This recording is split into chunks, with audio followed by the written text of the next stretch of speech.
بابا او بابا بابا 3 دن رہ گئے ہیں قربانی والی عید میں، ہمیں بھی گوشت ملے گا نا؟ بابا کہنے لگا ہاں ہاں کیوں نہیں، بالکل ملے گا۔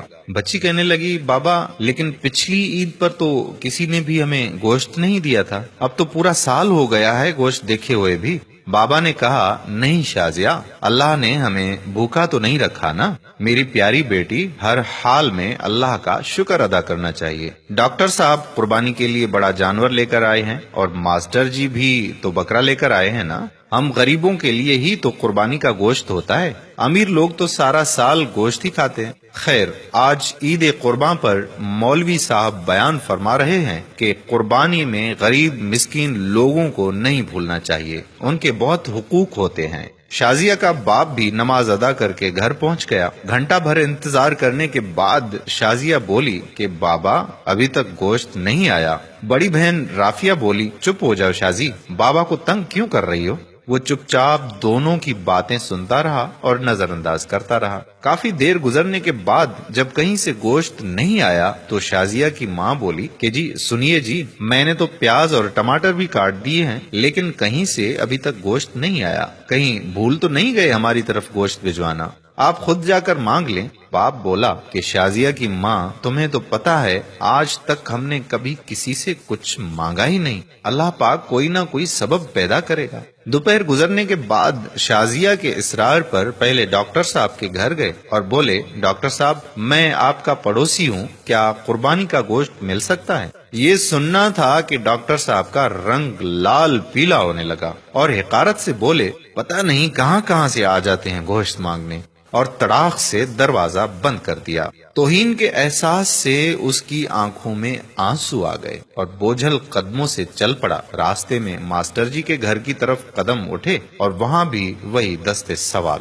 ماسٹر جی نے گوشت کا سن کر عجیب سی نظروں سے دیکھا اور چلے گئے۔ تھوڑی دیر بعد باہر آئے تو شاپر دے کر جلدی سے اندر چلے گئے، جیسے اس نے گوشت مانگ کر بڑا گناہ کر دیا ہو۔ گھر پہنچ کر دیکھا تو صرف ہڈیاں اور چربی۔ خاموشی سے اٹھ کر کمرے میں چلے گئے اور خاموشی سے رونے لگے۔ بیوی آئی اور بولی کہ کوئی بات نہیں، آپ غمگین نہ ہوں، میں چٹنی بنا لیتی ہوں۔ تھوڑی دیر بعد شازیہ کمرے میں آئی اور بولی بابا ہمیں گوشت نہیں کھانا، میرے پیٹ میں ویسے بھی درد ہو رہا ہے۔ یہ سننا تھا کہ آنکھوں سے آنسو گرنے لگے اور پھر پھوٹ پھوٹ کر رونے لگے، لیکن رونے والے وہ اکیلے نہیں تھے، دونوں بچیاں اور بیوی بھی آنسو بہا رہے تھے۔ اتنے میں پڑوس والے اکرم کی آواز آئی جو سبزی کی ریڑھی لگاتا تھا۔ انور بھائی دروازہ تو کھولو۔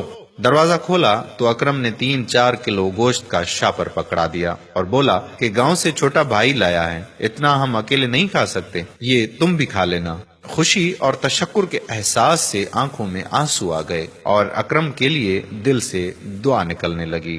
گوشت کھا کر ابھی فارغ ہوئے ہی تھے کہ بہت زور کا طوفان آیا، بارش شروع ہو گئی، اس کے ساتھ ہی بجلی بھی چلی گئی۔ دوسرے دن بھی بجلی نہیں آئی، پتہ کیا تو معلوم ہوا کہ ٹرانسفارمر جل گیا ہے۔ تیسرے دن شازیہ کو لے کر وہ باہر کہیں جا رہے تھے تو دیکھا کہ ماسٹر جی اور ڈاکٹر صاحب بہت سا گوشت باہر پھینک رہے تھے جو بجلی نہ ہونے کی وجہ سے خراب ہو چکا تھا اور اس پر کتے جھپٹ رہے تھے۔ شازیہ بولی کہ بابا کیا کتوں کے لیے قربانی تھی؟ وہ شازیہ کا چہرہ دیکھتے رہے اور ماسٹر جی اور ڈاکٹر صاحب نے یہ سن کر گردن جھکا لی۔ خدا را احساس کریں غریب اور مسکین لوگوں کا۔ یہ صرف ویڈیو ہی نہیں، اپنے آس پاس خوددار مساکین کی ضرورتوں سے ہمہ وقت آگاہ رہنے کی آپ سے درخواست بھی ہے۔ اس قربانی پر اپنے پڑوس میں خوددار مساکین کو بھی ضرور اس کا حصہ دیں تاکہ وہ آپ کے لیے دعا گو ہوں۔